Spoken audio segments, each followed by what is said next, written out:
hard to set up. But more importantly, I don't think they're entirely appropriate for what you're doing in your career. They're based on the sort of medical school model of doing gross anatomy and dissecting a cadaver and all that sort of thing, which the testing for that would be the instructor coming over to the dissected cadaver and pointing at things and asking the students to name them. I don't think that's really that appropriate for what you're doing, because you're not really going inside bodies, unless I suppose you're going into surgical tech. But for the most part, you're dealing with intact human beings. So I'm calling it a practical exam, but it's not a practical exam exactly in that sense. Instead, I want to move to more of a clinical approach to giving tests, or the basis of these tests. Okay, so I'll talk more about the other stuff in this folder as we get closer to the test. I'll probably do it with the either the week that we do the blood or the heart. I don't know which week will be better for that, but oh, whoops. Sorry, I had it enlarged for reading purposes before, and we'll do that. But so that link that said cases goes to this document here that you can download and print out that has 4 case studies. And for the sake of the test, the point here is that these 4 case studies are covering the information that we have for the first half of the semester. So it starts off with a case about the autonomic system, and then case 2 is about the endocrine system. Case 3 is about the heart, and case 4 is about the blood. So those 2 are about the cardiovascular system. And that's basically the first half of the semester. After we finish the cardiovascular system material, the next week is the practical. And then we have a second practical at the end of the semester, which is on what we do from then on out. And it has its own set of cases. If you're curious about how it works exactly, and you didn't have me for AMP1, feel free to corner one of my former students from AMP1 and make them tell you how it works. Or you can wait until, again, blood or heart week. I don't remember which one's going to be. I will explain in detail so that you're prepared for the test when we get to that in week 7. But they're based on these cases. And so what I want to do to start preparing you for taking that test and to introduce the idea of using case studies in this class is to get to know the autonomic system a little bit better. We're going to look at this first case here in some detail. And what I want to do is use it as a chance to model to you how to use this information in the class. Okay, so let me go ahead and zoom in on this. Okay. You don't have to read it right now. I'm going to give you time to actually read through it, but I'm just putting it up here so it is visible for everybody's sake. I have an approach to going through this stuff that is meant or designed, if you will, to make sure everybody gets the same basic information out of the case to start with. So everybody's on the same page with what they need. Now, I was doing this for my former class, so I actually typed all of this in here. And I'm not going to type it back in. Usually as I'm describing this, I'm typing it in. So I say, okay, terminology, and I type in the stuff as I describe it, but it's already there. I'm sorry, I don't quite know why the projector kind of cuts this off a little bit, but it's just cutting off a little bit of the first, what do you call those? Letters. So I think you can figure out what it says. But there's sort of 3 things that I expect you to do for these cases. The first thing is you need to be sure that you understand the terminology in the case. And by that, I mean first and foremost, that you define any words that you're not familiar with. So if you can't understand what you're reading, then you're not going to get what you need to out of it. So first off, be sure that you define all the words that are there. And then sort of to take that a little bit further, jargon refers to some things in there that might seem like you know what they mean, but you got to be sure that you understand them in context of a clinical situation. The example that I usually give for this is you probably know what the word blood means and you probably know what the word pressure means, but you need to know what they mean together, blood pressure, which has a very specific meaning.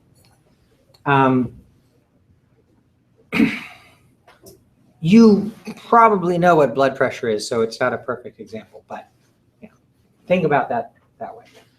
I do want to kind of suggest to you in thinking about jargon, if you see anywhere that there are two nouns together, like blood and pressure are both nouns, make sure that you understand what they mean together, because oftentimes in science, nouns are used to modify other nouns. It's a really grammatically awful way of making up terms, but it's actually kind of common in science jargon. Not actually just science jargon, but for instance, like blood pressure or hair cell, those are both nouns.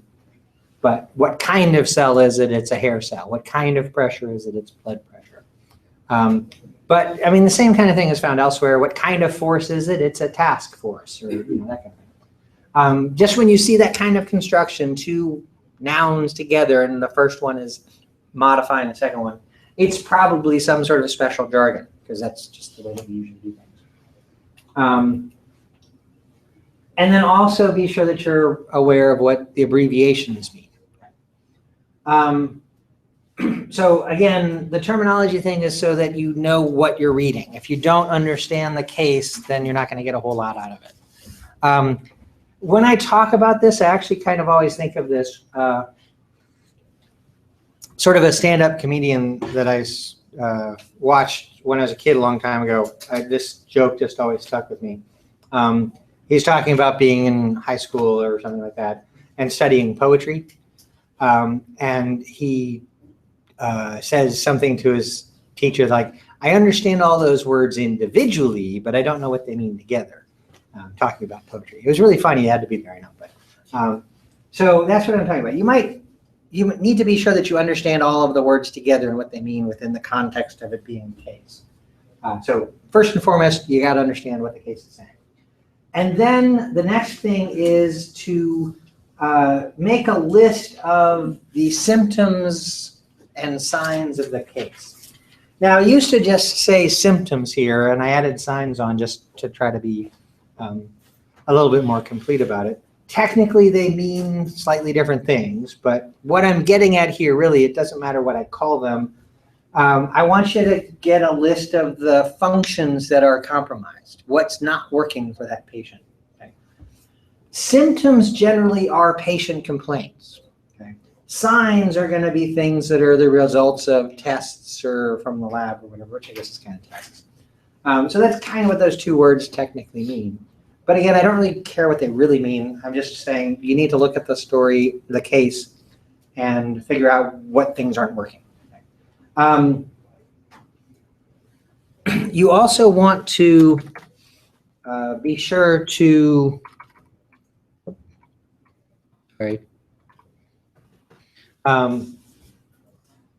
in cases, sometimes if there are medications listed, that can be a clue, okay? Because the functions that are compromised aren't always going to be explicitly listed, like the patient has a cough, or the patient's blood pressure is high, or whatever. It might be that they're taking a particular medication, and so pay attention to what medications are listed and see if that tells you any new information. And then also there might be relevant information about compromised functions listed in the histories. And I say histories plural because there's the patient's history, there's family history, and I don't think any of the cases I use in AP2 break it down so much, but there are other things like social history and, okay, those are the only ones that comes to mind, but there are other types of histories that might come up in cases. I'm pretty sure in all the A and P2 cases, the histories that are listed are usually pretty straightforward, just patient histories or family histories. But sometimes there might be something in there that's relevant, so pay attention to that. Okay. And then finally, at the end here, it says systems, which is to say, for the list of symptoms that you come up with, the compromised functions, you want to write down for each one which organ system that symptom is a function of. It's kind of weird way to say it, but that's to say what structures are associated with the functions that you just listed. Okay. Now, I used in the parentheses here a couple of words on purpose, function and structure. What's another way of saying structure and function? Yeah, anatomy and physiology. The point here, what we're doing with the cases is for you to see how the anatomy and physiology that we're studying in this class relate to a real world clinical kind of situation. Okay. And hopefully from the story of the case, you can get a little bit of an understanding of what's going on with the system, okay, or with what we're studying in class. So, if you're trying to write that stuff down and didn't get to it just yet, I'm capturing everything that's on the screen, so if you need to go back, it's saved in YouTube. You can see it there. But what I want to do is I want to give everybody a chance to look at this case. This, I hope, is big enough for everybody to see it. If you can't see it from where you're sitting, feel free to move up. But I want to give everybody a chance to look at this and think about it in terms of the terminology, symptoms, and systems. And after giving you, I don't know, maybe 10 minutes to look at it, we'll discuss it as a class. So go ahead and do that. And if you're watching this on YouTube, I'm sorry, this is going to be a very boring and quiet 10 minutes on the recording.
Feel free to talk with the people next to you if you want to.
Okay, so the lotions come out, and it looks like people are having other kinds of conversations. So can I assume people have read this?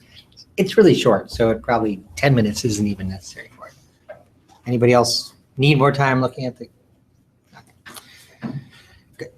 So what I want to do here is, again, to address the terminology,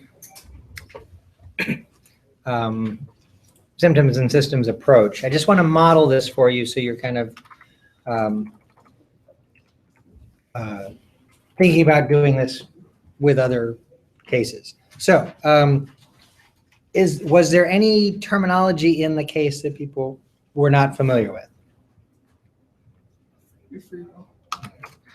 So in fact, I put this word in here on purpose because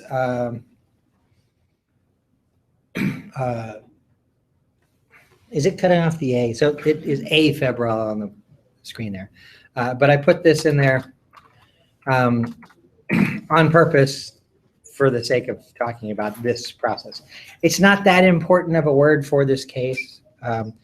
So the prefix A is a negative prefix, which in this case basically means without. Okay, and then the root is Latin and does not mean February, which that just, sorry. When we take Latin roots to make English words, and I don't mean scientific words like this, which stay very Latinized, but the real words in our language that are based on Latin originally, certain changes are fairly common, and you'll see them all the time in comparing Latin to English words. And one of them, which is relevant here, is that the letter B is sometimes switched with the letter V. Okay, it's just a thing about Romance languages, which means languages originally coming from Rome, hence Latin. And Spanish, which is a Romance language, has this sort of inherent in it. Sometimes V's in certain words are pronounced as B's or something like that.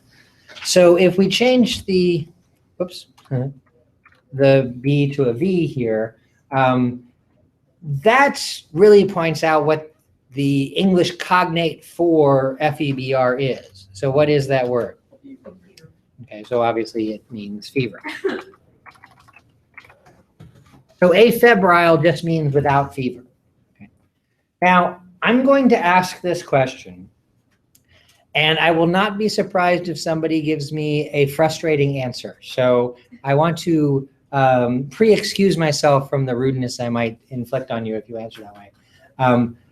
But I'm looking for a very different way to say this. Okay. How could I have, in the case, instead of using the word afebrile, how could I have said the same thing, meant the same thing, and said it in a very different way? Temperature 98.1. Okay, so first off, thank you for immediately going where I wanted to, so I didn't have to be rude to anybody. But usually when I ask that question, somebody says, no fever. I'm like, just said that's what it means. I'm looking for something very different. Okay, so thank you for going there. Where you went exactly wasn't what I was expecting. It's not wrong. It's just a little bit more precise than I was expecting. Just the reason I'm saying this is, you know, in terms of how I've written this case, it just seems a very relaxed style, or, you know, that sort of thing. So what I would have expected is for somebody to say something like normal body temperature or something like that. But what you said is in fact correct, because that is normal body temperature. And I mean, yeah, sure, there are some numbers in here, so what you'd said kind of would fit with that, I suppose, but I usually think normal body temperature. But either way, it's the correct point. So whether it's said as afebrile or no fever or normal body temperature or a temperature of 98.6, whatever it might be, or a temperature of 37 degrees, why are 98.6 and 37 degrees both the same thing? One is Celsius, the other one is Fahrenheit. Yeah. Which is which? 98.6 is Fahrenheit, 37 is Celsius. Which one are we going to use in this course? No, Celsius. Science class, we use metric. So if you are not familiar with conversions between Fahrenheit and Celsius, if you're really interested, I'll teach you how to do it mathematically. But truthfully, the way I would normally do it is I'd Google it. Because you can just type that in as a Google search and it'll tell you, what 98.6 is in Fahrenheit, in Celsius. And really, for the sake of this course, there are a few temperatures that we deal with quite a bit, like body temperature or room temperature, those sorts of things, that as long as you know those handful of temperatures, you'll probably be okay. We're not going to deal with weird things. I'm not going to have you try to figure out what 133 degrees Fahrenheit is in Celsius, something like that. So don't worry about that. But when we do refer to temperature by a number, we'll use Celsius, just in keeping with using metric scales. So, but whatever it is, however we refer to this, afebrile, normal body temperature, et cetera, what does that mean for the case? What's the clinical significance of that bit of information? It might be an absence of bacteria or I just went blank. I think I kind of heard something over here. Infections, yes, thank you. It means that there's not an infection. Right. Okay. So actually where you're going, I should have been clued in on your first response. You have a kind of interesting way of saying things. It would be easier to just say somebody who has normal body temperature isn't fighting off an infection. You're trying to say they don't, I don't know. That's the point, just that there's not an infection here. It's not terribly relevant to the course, to the case. It's useful information, but it's kind of negative information. It helps us rule out a possible cause behind things. Okay, that's the only reason it's useful to know that kind of information. But I chose that particular thing to make a point about terminology with, because if you're reading it for the first time, you don't know what that word means, and you just skip that word until you get a chance to look it up, it doesn't change the case at all. Okay, it's not terribly relevant information to the case. It's useful to get complete information about the case, but it's not necessarily that important. So,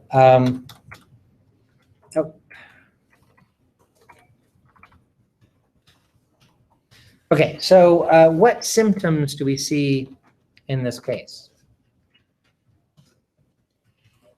Lightheadedness. What is another way of saying lightheaded? Yeah, dizzy. Okay. Oops. What else?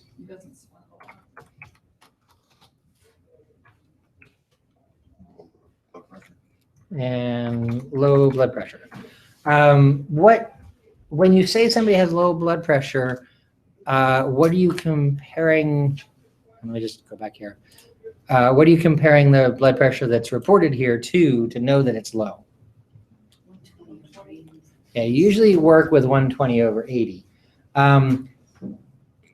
The upper number in this case, which is 86, or in what you're comparing it to, 120, that's the pressure that's generated when the heart is actually contracting and beating.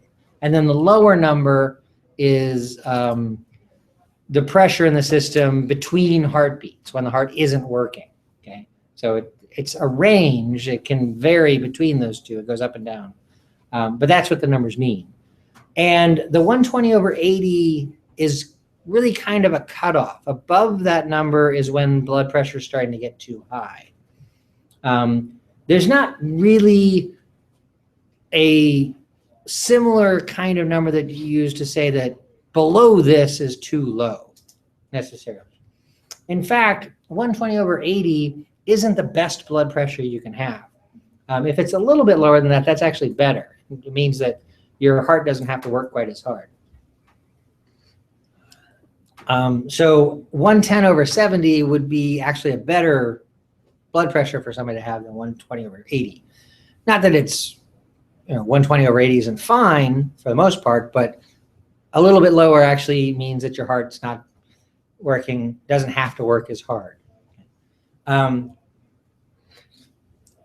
And 67 is obviously fairly close to 70. So the lower end of his pressure range is not that low, but the upper end, the 86, is a lot lower. There are a number of things that I've never bothered to really get exact information on, and this is one of them. What number cardiologist is really going to say, hey, that's too low? But probably below 100 is a bad, or maybe below 90 is bad. Because that means that the heart's, when it's pumping, it's just not making a lot of pressure to push blood through your whole body. And that could mean that the heart's not working that well. So exactly how low is too low, it's hard to say exactly, but this is definitely lower than 120/80.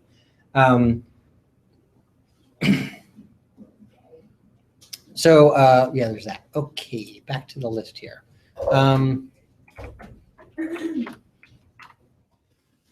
Anything else? In terms of symptoms?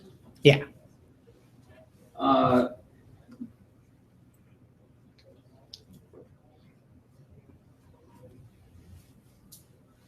Heart rate seems fine, right? 72 beats per minute. So just like with low blood pressure, where would you expect a normal heart rate to be?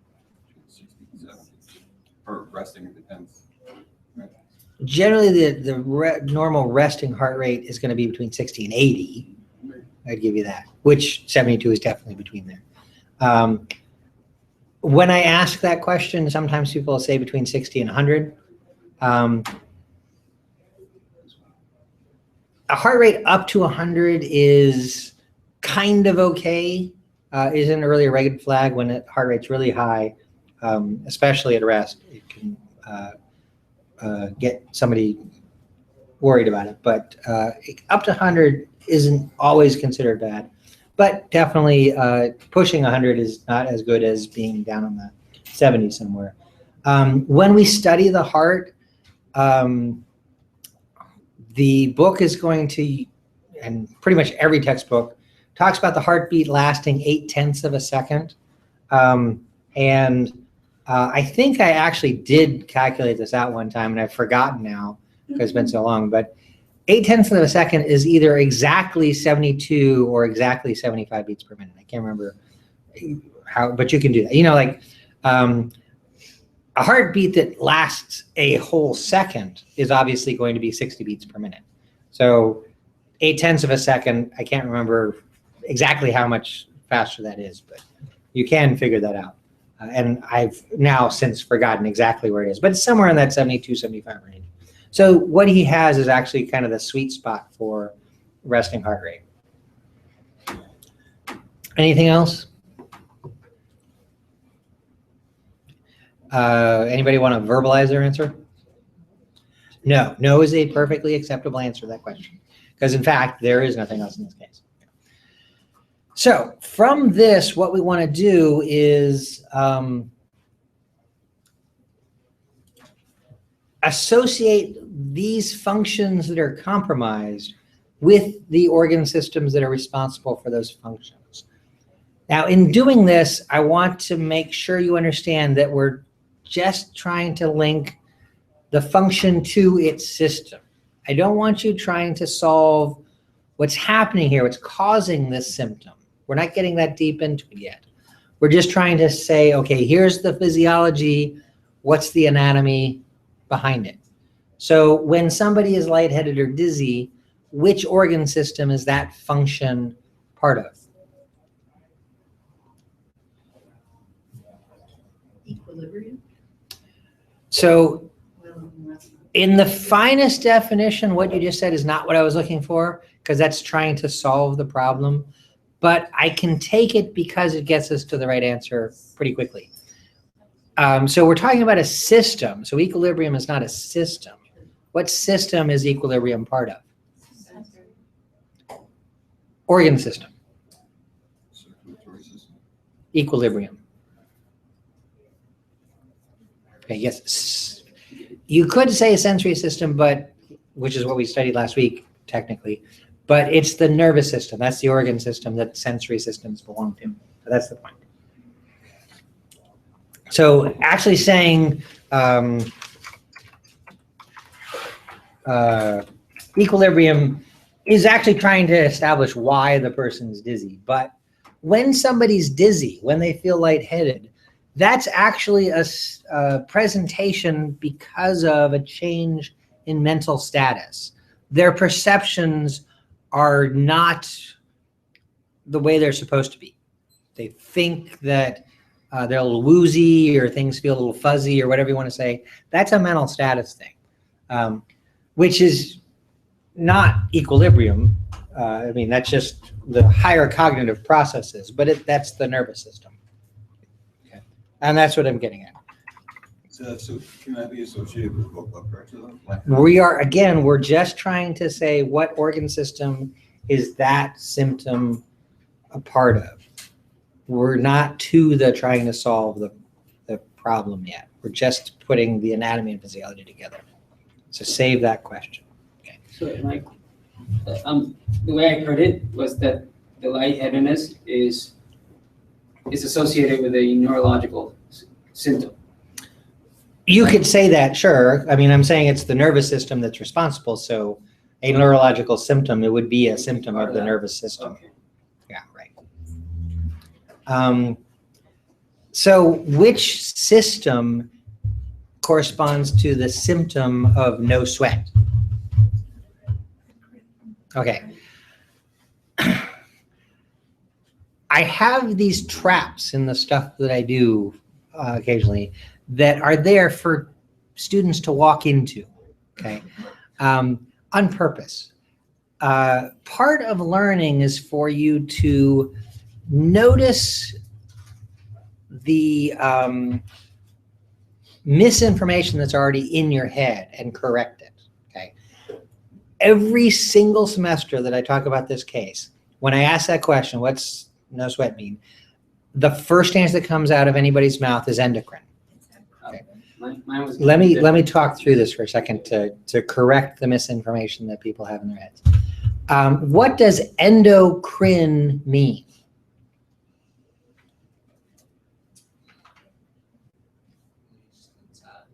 Sorry? Very fair answer there. Crin technically means secretion, which would certainly be release, but in anatomical terminology, crin is a form of secretion.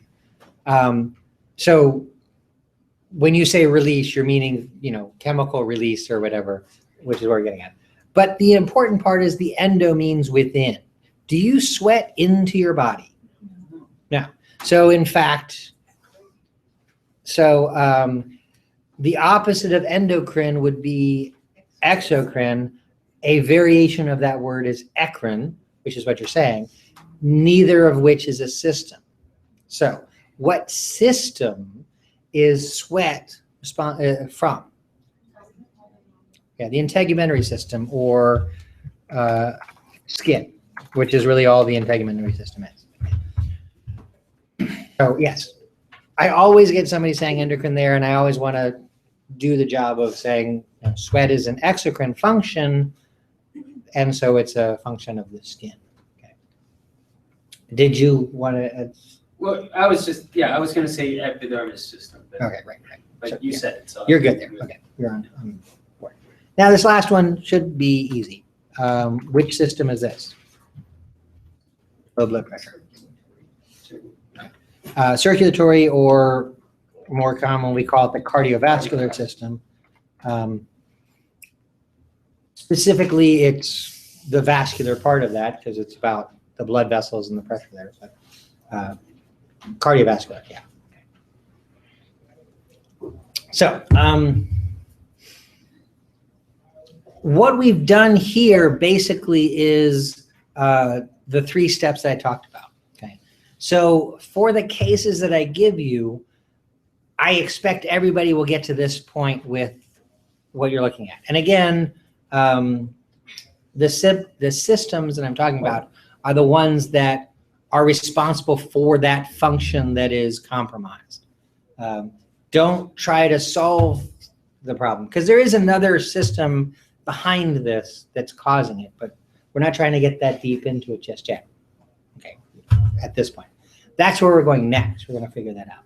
So, but the basic information I expect anybody to get out of a case is this far. Okay, but we do want to finish talking about this case and understand in a little bit more detail. So let's go a little bit further with this. Now, what we've done here, if I had written it on the whiteboard, which I usually do, but since I'm capturing this, I have to do it on the screen. But if I'd written on the whiteboard, which I did in last class, and I was just checking to see if I erased it or not. Anyways, if I'd written on the whiteboard, what we've done to this point is essentially what happens at the beginning of any episode of House. Okay, people watch House? If you haven't watched House, get a Netflix account. All 8 seasons are there. Gets a little weird starting the 3rd season. Gets really weird around 6 and that sort of thing. But if you're committed to it and you're in season 6, you're going to say, well, I got to watch the rest of it. And there's some good representation of medical drama in there, so it's worth it. But what they do at the beginning of any show is a patient shows up at the hospital, and House's team has run tests or done the initial intake of the patient or whatever. And so they sit down in the office, and House stands up at the whiteboard and they write down the symptoms. Now, they don't write down the systems that are involved because they're not A&P students. They're, well, characters on a television show, but they're playing doctors. And as characters, that means that they have been to medical school, they've done an internship, they've done a residency, they've been working in hospitals as doctors. In fact, the characters on House's team are what are called fellows, which is a certain type of level of being a doctor in the academic world. But that they have been in the business for, including medical school, more than a decade, okay, probably at that time. We have not, okay? So we need to take a few steps between writing down the symptoms and figuring out what's wrong. And so that's what I want to do. Now, the first step that we've taken of connecting the systems to the symptoms is necessary to get there, and part of just tying what we're talking about to A and P. But now what we got to do is something that's inherent in the process of what's happening on House, or what's happening in the medical field in general, which is to figure out the diagnosis. Now, the process of figuring this out is actually an important skill that I would love to take some more time to teach. But it's a problem-solving skill, which if you have this skill on hand, it's a great way to solve a number of problems, not just in the medical field, but anything. It's called differential diagnosis. In other situations, it's perhaps referred to as something else, but medically speaking, it's differential diagnosis. My wife and I just actually went through and watched all 8 seasons of House over the past couple or few months. I mean, I've been talking about House and setting this stuff up quite a bit because it's a perfect show to kind of go with that. Over the years, fewer and fewer people probably have experience with House because it hasn't been around. I mean, it's sort of been off the air for a while. Or people got tired of watching it after the 3rd season. So as the years have gone by, fewer and fewer people are familiar with it, but it is on Netflix. It's worth a little time investment if you're into binge watching stuff. But I didn't quite realize how often they really refer to some of the stuff I use in talking about this. And quite often they use, and I don't actually know if it's necessarily 2 capital Ds, but they often refer to the DDX, which is just the abbreviation for differential diagnosis. Okay. The way the differential diagnosis works, basically, and this is really, how the writers for House probably frame half the episode, is they figure out what possible diagnoses fit the symptoms and then rule out all of the ones they can until they end up with the one correct one. Okay. Now, House is actually fantasy. Okay. There's no doctor that does what House does. Okay. If you didn't know this, and it became painfully obvious as I was rewatching all of this, House is really Sherlock Holmes. Okay. Did anybody know that? Because it's not very subtle in the show. Is anybody familiar with Sherlock Holmes? Yeah. Yeah. Anybody know Sherlock Holmes's address? Baker Street. More exactly? It's not a real place. Not a real place, but Doyle actually gives his street address in the stories. Yeah. And if you watch the Cumberbatch version, it's in there too. He lives at 221B Baker Street. Okay. If you watch House, fairly prominently in a lot of the episodes, they show him, at his apartment door or whatever. And on the apartment door, it has the letter B.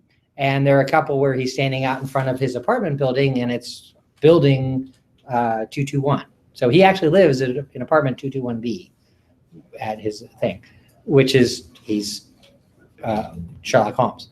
Also, House is a play on Holmes. Okay, take the L out of Holmes, and it's Holmes, House, home.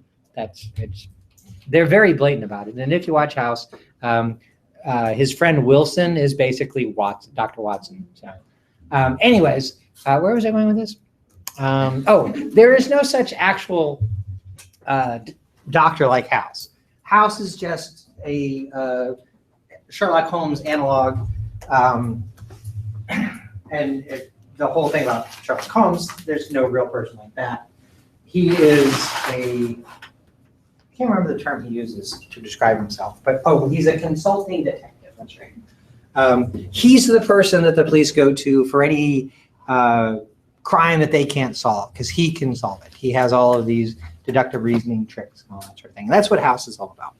So there's really no real doctor like that. Just like, for the most part, while the show tends to get to the correct diagnosis, in real life, the correct diagnosis isn't always actually arrived at. But in differential diagnosis, as long as you can clear out the diagnoses that don't fit with the case, whatever's left over must be correct. And you might have 2 or 3 diagnoses left over, but they're all probably treated the same way. So it's a useful tool to use. Now, it doesn't just have to be used for medicine. You can also use it for things like starting your car in the morning. Okay. Let's say you get up in the morning, get in your car, put the key in, turn the key, and the car doesn't start. What's wrong? Could be dead battery. What else could be the reason? Sorry? I just told you, you stick the key in, it doesn't start. Gas. So it could be the battery, it could be the gas. That's your differential diagnosis right there. But you need more information than that. So if you stick the key in and turn it, and lights come on the dashboard, but the car makes no sound, which of those 2 possibilities is most likely correct? Gas. Because if the electricity is working, then it's probably not the battery. But if you turn the key and it goes zzz, nothing happens. Nope, I did that wrong. Okay, it's been a long time since I haven't been able to start my car. But anyways, you can, depending on how it actually behaves when you turn the key, you can establish whether it's an electrical or a fuel problem. So that's differential diagnosis. We just don't call it that. It's just problem solving. And that kind of skill can be helpful.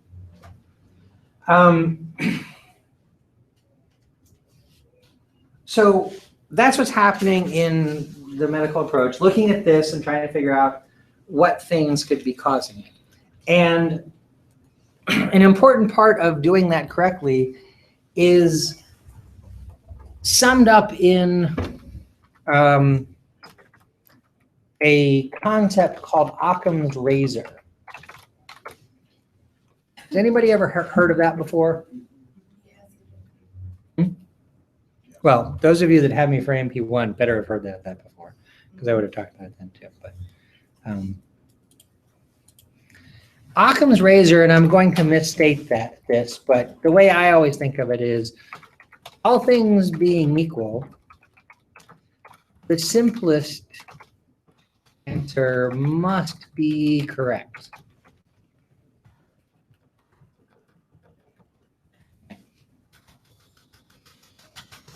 That satisfies me. Right. That's essentially what Occam's Razor is saying. I probably have misstated it, but the concept is essentially there. Okay. So let me give you an example with kind of differential diagnosis built in. Let's say a patient presents with a burning sensation around the anal opening. Okay? And this is going to potentially suggest some rather disgusting stuff, but it'll be worth it in the end. Trust me. What could be the cause of that?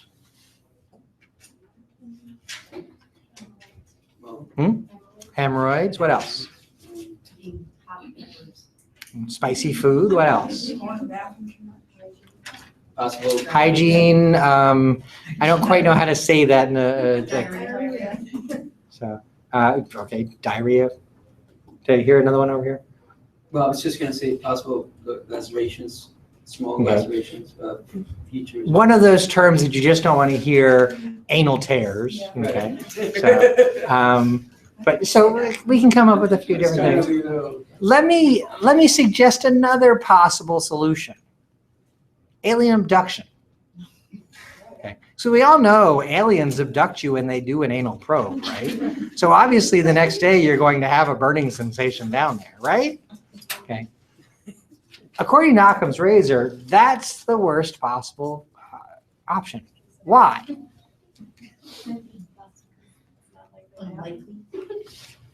Because for that to be correct, you have to prove a whole bunch more. All those other things you can establish whether they are right or not based on fairly simple available information. But for the alien abduction one to be true, you have to prove that aliens exist, that they have spaceships that they come to Earth on a regular basis with, that they have some sort of weird fetishes, you know, whatever it might be. There's a lot required for that one to be true. I'm really kind of making an absurd point here, but that's what Occam's Razor is about, that whatever, well, the simplest answer has to be true. Now, all things being equal is important there because you have to be able to rule out some things. So with the little bit of information I gave you, the 5 possible things that we came up with besides the anal probe might very well be it. But we could establish which one it is by getting more information and ruling out some things. And as we rule those things out, because of Occam's Razor, you know, if the person doesn't eat spicy foods, then obviously that can't be it, because you'd have to, you know, somebody's secretly slipping them capsaicin or something like that. If it was an episode of House, they'd probably make it work. But like they actually have arthritis too. Anybody know why that would get the hot pepper thing back on the table? Icy hot. Yeah, icy hot or capsaicin. They're topical creams. They're made out of the active ingredient in hot peppers. So if somebody's doing that and then they put that to their mouth, and they might as well be eating hot peppers, and they're going to have a rough time at night. But anyways, that's basically what it is. So using Occam's Razor, that approach, you can eliminate things within the differential diagnosis until you arrive at the most likely explanation. And I'm talking about House quite a bit, but again, rewatching it on Netflix, discovered that like episode 3 in the first season is actually called Occam's Razor. That's the name of the episode. And I think they did that to establish for people that are watching the show to understand that that's a principle that's integral to the show over and over again. But, So with that kind of stuff in mind, what we're doing to get to the answer of what's going on here is to look at this and figure out what is the simplest explanation for this. Now, they kind of give this example a little bit now and again in House, where they have a list of symptoms and somebody suggests, well, maybe it's this, this, that, and the other. Okay, but that doesn't satisfy Occam's razor. It's highly unlikely that there's going to be 4 different things happening to the same person at the same time.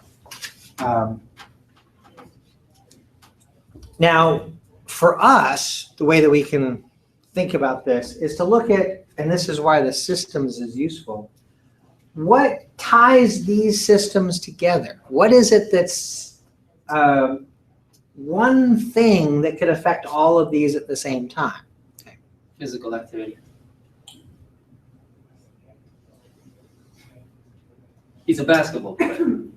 Right. All those 3 systems are used within our physical activity, like movement, action. Okay, I see where you're going with that, and now I know how to shoot it down. Okay. Thank you. All of your systems are involved in physical activity. Right. Okay, so that's not going to be something unique that ties all these together. Oh, it has to be unique? Well, it has. Yeah, you use unique. You said something that ties these systems together. But in the spirit of Occam's razor, it has to be something that's a simple explanation for that. So, I mean, yes, what you're saying is a simple statement, but it's a complex explanation for whatever's going wrong, because you have to then account for the fact that the musculature is not involved in this, or whatever. Oh, okay. So You have to take that out. yeah, we're trying to think of what ties all these together. But I'm not actually asking you to answer that question right now. Instead, let me ask a different question which will give us the correct answer. Why are we studying this today? Exactly. We're looking at this case today because we're using it to learn about the autonomic nervous system, which means that the cause must be about the autonomic nervous system. Now, that's not a complete answer as to what's going on, but it does help us understand a little bit. Okay. So, to understand what's going on a little bit more, we can do a little bit of digging. Okay. First, let me go back here. Now, in the case here, we could use a little bit more information. Okay. So now we kind of want to think about what might be the cause behind some stuff and see if we can get some information to support those theories. Okay. Now, as a corollary to House's everybody lies, I like to just say that patients can be vague, which is a little nicer way of putting it. But he says that he feels dizzy when he gets up in the morning, which is a pretty clear statement of what's going on. But it's really hard to do this off the screen. But then he says occasionally throughout the day. Okay, that's a pretty vague statement. Okay, we want to know a little bit more about it from that. So we could ask very easily, what do you mean by occasionally throughout the day? Okay, so he says, well, okay, I'm a retail manager. My job essentially is I'm on the computer a good deal, and checking with suppliers of what my team is selling or whatever, or contacting customers that are far away or whatever. And I have to deal with my sales staff on the floor or something like that. So occasionally throughout the day, after working on my computer, I'll get up to walk out to the sales floor, and when I get to the office door, I have to stop for a second and kind of rest, or I'm going to fall over. I feel a little dizzy. So occasionally throughout the day means when I'm going out to check on the sales staff. It's almost a given that when I'm walking through my door, I have to stop and rest against the the door jamb. So that's what he means. So based on when he's describing when he's feeling lightheaded or dizzy, what do you think's going on here? Go ahead, Lynn. Maybe something have to do with when he gets up. Right, so it has to do with low blood pressure and the fact that it's happening when he's getting up in the morning, which means that he's getting from where to where. And he's getting up off the chair. Yeah, so he's getting out of bed and standing up, or he's getting out of the chair at his office. So he's changing, he's standing up, okay? And he's feeling lightheaded from that. It's probably a blood pressure issue, okay? Does anybody know what that's called? What? Orthostatic hypotension, right? Orthostasis actually isn't a complete term for this. We have to put the hypotension in there. What does hypotension mean? Low blood pressure. Okay. Hypertension is high blood pressure, hypotension is low blood pressure. What does orthostatic mean? Actually, that's not exactly what it means, but that's the intent that it's getting at. What it really means is ortho means right, as in a right angle, okay? And stasis is the word, is related to the word that we get the word stay from, or stand, okay? And so orthostasis means when you are standing at a right angle, or when you're standing straight up, okay? That's what it really means as a word, but what we're talking about here, orthostatic hypotension, is when you stand up, when you change body position, then there's a drop in blood pressure. Why is it important for blood pressure to be elevated when you stand up? Right, you got to push blood to your brain. Why is it harder to push blood to your brain when you're standing up? Yeah, you got to fight against gravity. If you're laying down, no big deal, because your head and your heart are on the same level. So a little bit of work will get the blood to your brain, okay? But when you stand up, you get dizzy. That's what's happening here. That's orthostatic hypotension. So, okay, so I've opened up a new tab because now we can try to get some information about what's happening here. And the best way to do this is to simply pretend you're a hypochondriac and go to Google and search for your symptoms. Okay? So I spent a little time getting to the orthostatic hypotension thing, and I'm going to leave that out. I'm going to go back to just saying dizzy, low blood pressure, and he does not sweat. Okay.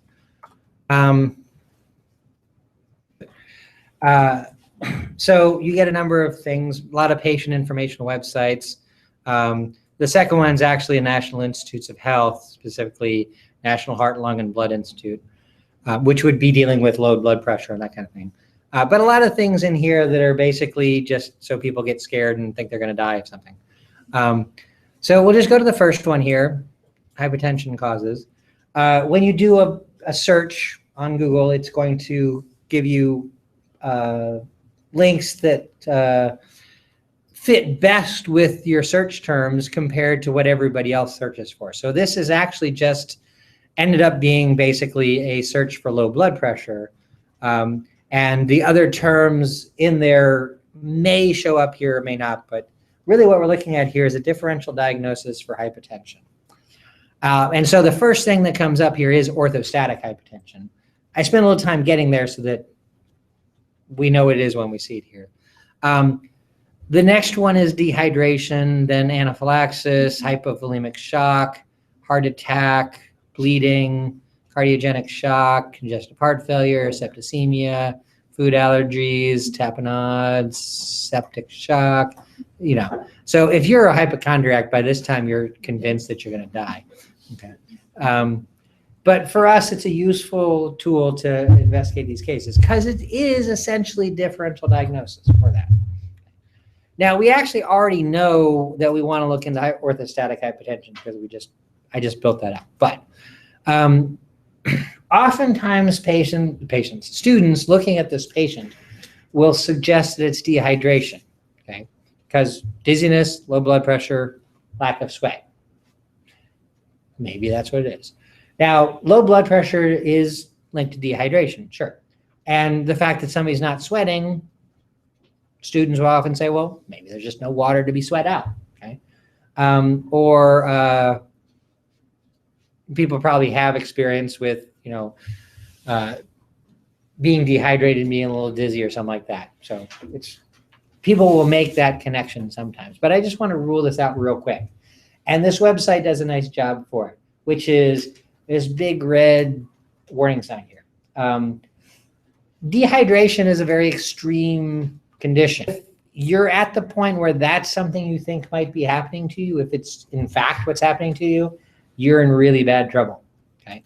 For the cases that I have you read, I'm going to give you all the necessary information. So if it were dehydration, you would see evidence of that in the case about other things that are causing problems. And in here it says you might expect headaches, decreased urination. It says dizziness, of course, but we'd see that. So there are other things that you should expect from dehydration. Also, if somebody's dehydrated to the point where they don't sweat, they're not going to walk into a doctor's office. They're going to be wheeled into an emergency room on a gurney. Okay. So if it were dehydration, given what symptoms we see, there's no way it could be this guy, because it's too extreme of a condition to present the way that he is. And that's what that big red thing is. Another big red warning here, but what is anaphylaxis?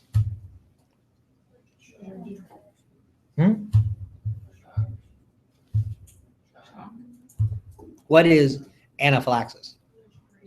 Allergic reaction. I thought that's what I heard, but everybody, I guess, wimped out and didn't want to say it again. But yeah, it's an allergic reaction. What kind of things do you usually see with an anaphylactic reaction? You see hitch. Anybody? Will Smith, hitch. Okay. Yeah. Difficulty breathing, usually some rather extreme swelling, that kind of thing. None of which is present in our patient, so that's definitely it. What does hypovolemic mean? Not what is hypovolemic shock, but what does the word hypovolemic actually mean? No. Low, hypo is low. What's volemic referring to? Or take the IC off of that, and you have the word volume, right? Hypovolemic is referring to low blood volume. Okay. Why would somebody have low blood volume? Because they're losing blood. Okay. So if that were our patient, there would be information about that in the case, either red stuff coming out of his body somewhere, or he'd have internal bleeding, which would present with pain in a certain area, maybe in his abdomen or something like that, bruising, swelling of a certain area, wherever the bleeding might be, those kind of things. None of that's in the case. Now, I'm going to jump down a couple real quick because they have bleeding separately. When I was talking about hypovolemic shock, I said, well, it could be bleeding, but they actually separate that out as a separate thing here. And then with heart attack, there's no evidence in the case that I've given you that there's any heart problems other than the blood pressure thing. But if there's heart attack, there'd be other things there. Okay. Chest pain, whatever. Okay. So we can go through these and rule out a number of other things. The next couple of ones are more heart stuff, which kind of goes with the heart attack being ruled out. Why would septicemia be ruled out? Yeah, because if he's septicemic, he has an infection, so he'd have a fever. Our guy doesn't. We spent a little time talking about that. So you can go through the rest of this list, but basically you're going to rule all those things out. But I really set us up already to go into looking at orthostatic hypotension. Now, once we click through on this, the first one there is dehydration, which we've already ruled out. Now, there's not a big red warning thing here, but we've already ruled it out. Okay. How can we rule out this next one? He doesn't have a uterus. What about the next one? Yeah, he has a normal heart rate. Doesn't have a low heart rate. And we've already ruled out heart attack. What about this next one? Notice this subtle way I said that. I didn't say, how can we rule out the next one? I just said, how about this next one? I saw a few nods and that kind of thing. Why? Why were you nodding? I would have nodded because it says autonomic. We already established this is an autonomic thing. Okay, so there you go. Does anybody know what Addison's disease is?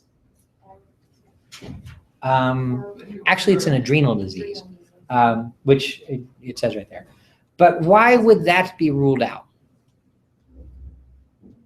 Like skin discoloration with it, or I can't read what that's. Actually, it could be. I was going more for that's an endocrine thing, and we're not studying the endocrine system today, so we're gonna roll it up. Now, peripheral neuropathy, that's usually going to present with something like diabetes or whatever. But to some extent, autonomic neuropathy and peripheral neuropathy can be tied together. So, but we can see later on which way we're going to really go here. Okay, now we're at I've set us up for the next step we want to take, but we're at a good place for a break for the night. So let's go ahead and take our break. And back in here about 10 minutes after by that clock, and you get about 20 minutes, and we'll pick up from here and continue on with this.